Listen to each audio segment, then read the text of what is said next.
With this tournament, or at least this version of it, might we see another fusion appear that also seems to remain permanent? Hey guys, MasakoX here. Quite possibly the most marketable and most unique thing about Dragon Ball back in the 90s and early 2000s certainly had to do with the likes of fusion. The idea that two opposing characters could come together and then become a totally new character based on their original parts sparked a lot of hype and wonder and loads of yen and dollars for the respective parties. It still is remembered as being one of the franchise's most defining features. And granted, it wasn't created by Dragon Ball, the idea of fusion and combining powers, but it was certainly something that got it in the public eye more than ever before, whilst at the same time making things even less perilous because of the way that fusion works, power multiplication and whatnot. I mean, I made countless videos about this over the years, but it still rings true. What also rings true is the fascination and love for the two fusions of Goku and Vegeta. Gogeta, and the subject of today's video, more importantly, Vegito. In the Buu saga, he was crucial in being a leveler for Super Buu, and if things played out as we all thought it would, things would have been much shorter. If only the two of them remained fused. Well, this video series talks about just that. No retcons here. What would happen if Vegito stayed fused? Despite this being a rather simple affair, it has certainly been a thrilling journey to see how this character develops over time, and how our Dragon Team members handle it. We've had some shakes and ups as well as downs, but throughout all of this, combining the personas and drives of both Goku and Vegeta into one single entity, well, it has brought about one of the most accomplished and efficient Dragon Ball characters of all time. Vegito gets things done whilst also being somebody you would want to hang out with because of his Goku component. He ain't always a proud grump like a certain prince we all know about. Sure, we did have a scare when they did split, but they got right back up again and proved to all of us that things were going to keep on trucking with Vegito at the helm. In the last part, we got ourselves the Goku Black Zamasu arc being completely bodied with Vegito and Trunks working closely together to come up with a plan to stop the deity duo from enacting their plan. It was a really fun ride which I enjoyed writing and trying to figure out how these two forces would work together and best the likes of Zamasu. Mind you though, from what we see of Zamasu sometimes, he isn't as smart as he thinks he is. New Namek here was found. I mean, it was never specifically implied that Zamasu ever did find it, and since Moro's discovery of it was such a shocker, we can safely deduce the former being the case. Trunks and Mai could work with the Namekians to rebuild the universe over time. However, we also got the Tournament of Power happening despite there only being one Zeno and despite Goku not being a main component. Goku did manage to get a look in, or at least his psyche did, in terms of making that choice for Vegito. And this means that we don't rely on Frieza at all throughout the entirety of this tournament or saga. He's still stuck in his own personal domain. Also, Pikkon and Yamcha are here to join the party, to replace Frieza and take on one of the slots that was made vacant by the two Saiyans being one now. Also, Majin Buu is in this roster replacing Roshi. In any case, we are heading to the Tournament of Power right now, and in terms of preparation and the other beings, Vegito is acting more like Vegeta in being quite analytical about all the different fighters that are turning up to protect their worlds. With Vegito's power being quite prodigious and his arrogant nature shining through, the Saiyan fusion thinks that, oh, this'll be too easy. Except maybe that big alien guy over there, he looks kinda tough, he looks interesting. However, we get another interesting thing coming into Vegito's view. What? Another fusion? Yes. Kefla from Universe 6 is fused right from the start, since in this universe, fusion via Potara is permanent across the board. And this is something that Beerus noticed as well, and then scolded Champa for this tricky maneuver. Hey! You stole my idea, you blubbering sneak! Champa is grinning from ear to ear at realizing that he managed to get under his brother's skin. Indeed, Champa had managed to find out about this little nugget of information from Beerus via Vardos, who had proposed the idea of fusing the likes of Kale and Caulifla together. They seemed to show potential in training, and this was also in order to avoid Kale going berserk in the middle of the ring and possibly causing chaos for their own team. Where did she get the idea from, though? She gives a sly look to the Universe 7 stand, and Whis looks very sheepish. Oh my god, I can't believe you've done this. Whis tries to laugh it off, by saying that this would make things more interesting for Vegito, though, who has been lacking for challenges lately. Also, Lord Beerus, may I remind you, you weren't the one to create Potara, so you don't get to say who can and can't use them. I do say who can and can't use them, because whoever does decide to use them against me, I would destroy them. Whis laughs harder and gives Vegito a thumbs up, who returns it in kind.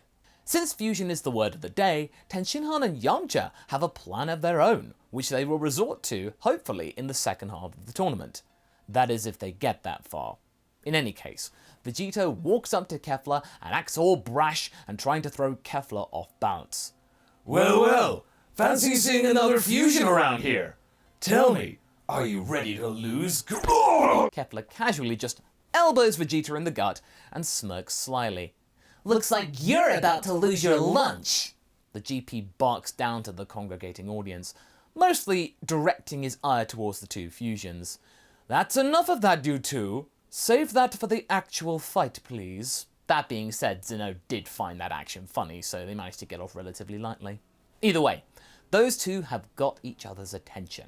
The tournament begins with Skinny Boo leaping about the place, taking out loads of different fighters. He is having so much fun right now, fighting all these strong opponents, and he cannot get enough of the thrill that is keeping him energized and whirling around like a dervish. Gohan and the Earthlings are still maintaining their original plan to stick to the center of the ring.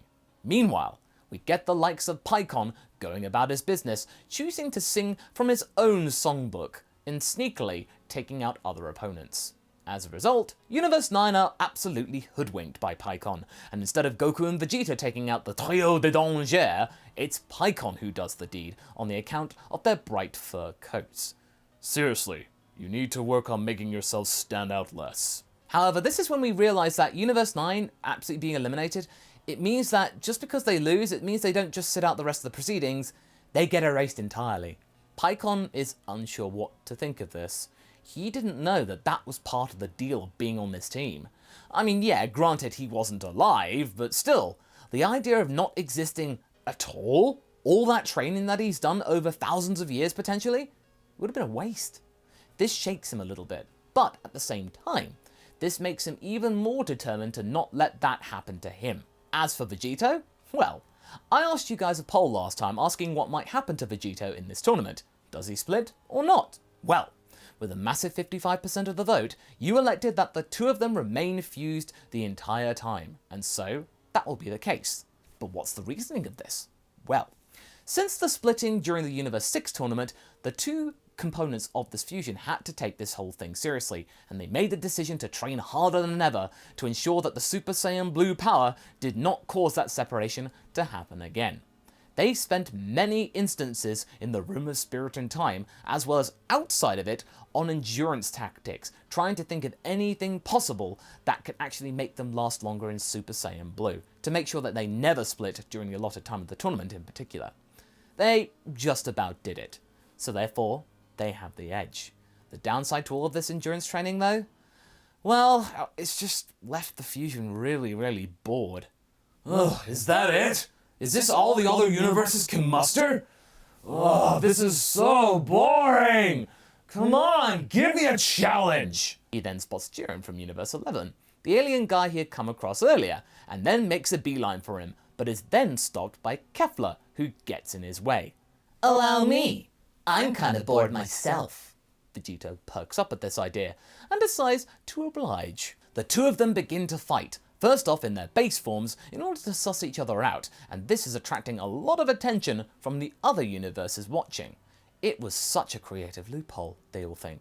You can have an extra fighter effectively in your roster. Well, not really, since it's permanent in this universe, but that's besides the point. The battle gets even more intense with the two of them both going Super Saiyan, but Kefla's Super Saiyan in comparison to Vegito's is more powerful, which does get our Saiyan fusion fired up and excited instead of being annoyed. I've really been neglecting this form, huh? Kefla too is pretty excited to be having the upper hand here. This will show that arrogant jerk a thing or two. Come on, show me what you really got. Kefla, who is buoyed by this advantage, powers up further and further, with Vegito just taking these attacks, but at the same time, looking a bit worse for wear as it progresses. Beerus is absolutely horrified. What are you doing? You're throwing the match! I didn't teach you to do that! You'll bring shame upon this universe, you! Champa, though, is lapping this all up. So much for your ace in the hole, brother. My fusion is superior to yours. Whis is just humming to himself casually throughout all of this, which gets Vardos puzzled, but still pleased to see that her fusion is outperforming Whis's right now. Kefla is getting more and more powerful by the second. So much so, in fact, that it catches the attention of Jiren, who opens his eyes to watch what's going on, and he doesn't like it. How annoying. However, Kefla doesn't notice and is about to unleash her signature attack at full power, and Vegito is getting a little nervous, to be honest. Had he actually overdone this bravado? Well, let's find out. He gets into position, and we get a beam struggle unfolding, with the final Kamehameha going against Kefla's final energy beam. It's a really tense moment for both brotherly deities, but Whis nods at what he sees. Vegito is badgering Kefla. Is that all you got? Give me more than that, come on! Kefla obliges, but then something happens which makes her stomach turn. Literally. The Potara earrings are beginning to crack, and then suddenly shatter. The fusion splits, and both Kale and Caulifla are sent flying out of the ring by a final Kamehameha. Vegito powers back down and sighs to himself. Ah, well now, I guess all that extra endurance training paid off. Boo lands near Vegito, having sensed his energy lowering a little bit, and heals him back up to full power, which the Saiyan is grateful for. But Boo gets a massive wake-up call at this. Jiren silently grabs Boo from behind and tosses him out of the ring to the shock of everyone, except Vegito. No cheating, Saiyan. Play fair or face the consequences. Jiren walks off and goes back to his meditation. This gets Vegito really angry. He wants to give that guy a piece of his mind. But something tells him to take his time for the moment. He's still gonna be here. There are other beings to take down first. And besides, he's managed to prove to himself that he is the strongest fusion after all. The tournament continues with Krillin still getting off by Frost, sadly, like before, but Frost gets an unlucky surprise from the likes of Tianxia, the fusion of Yamcha and Tenshinhan, who decided enough was enough and avenged their fallen comrade by fusing together. Now, why did I do this, and how did they learn how to fuse? Well, I mean, that's easy. Vegito is all about fusion, so that means that fusion's always in the minds of all of the Dragon team, and Metamoran fusion is something that Piccolo and Vegito know quite well, so that knowledge well is mighty, and also, it's an easy way to make these guys useful, and it's a lot better than what either of them got in the actual arc. I mean, come on, let's be real here. Seriously, if Yamcha did get selected for the team, we could have easily had Tianxia show up. That would have been an awesome bit of fan service in reference to the games. But up here if you agree.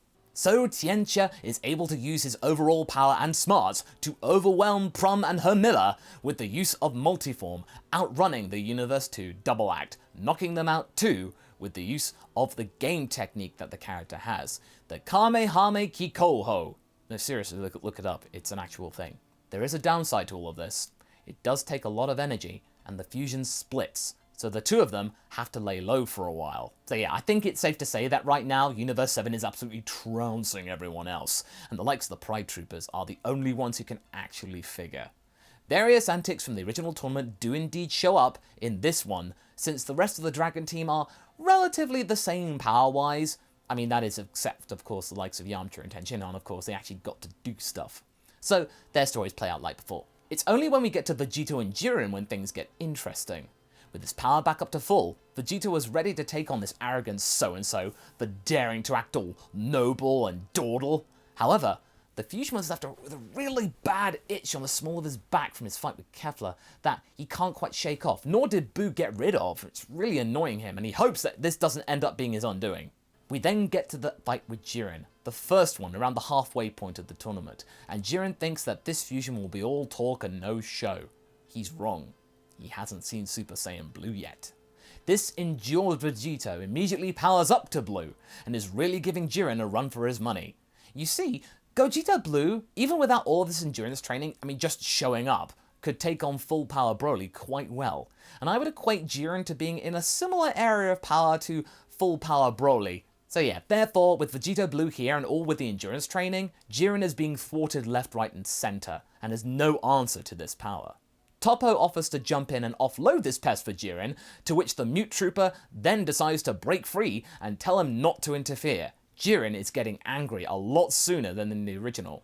As for Toppo, Pikkon has managed to get round to him, and the two of them are having a bit of an argy-bargy of their own, with sadly our guy coming off worse and out of the ring, despite giving Toppo a real scare on numerous occasions. In the end, Jiren goes all out and utterly decimates half of the ring in anger, which catches Vegito off guard and makes him have to hover in midair. And remember, so far in this tournament, flying is against the rules. And this scares Beerus, thinking that they'd been disqualified or something, but Zeno, as you know, he'd be okay with it. He was absolutely blown away with Vegito's strength, and so the tournament carries on. Well, not for long, possibly. Jiren is all over the place, whilst our guy is in total control. He's always been in control, and for some reason, he isn't getting tired. Psst, Boo got your back. Sure enough, the itch on his back was because there was a blob of Boo that got underneath his gi and was slowly healing his tired limbs. Boo had not been eliminated properly. Thanks, Boo, but I don't need you anymore. I'll finish this guy off myself. Boo slides off his back and slopes off to reform on his own. Sure enough, Vegito charges up another final Kamehameha, and Jiren fires back with an angry beam of his own, which is so vast that it totally wipes out the entire ring. Nobody can see what's going on. In fact, it's so intense that the Grand Priest has to call time on the tournament because the protective barrier around he and Zeno was about to give way. And that's where we're going to be leaving things for right now. So what do you guys think? How do you think the GP is going to be handling all of this overabundance of power? Will the tournament continue at all? Leave a comment below and let's get this discussion going. And I shall see you in the next video. Catch you later.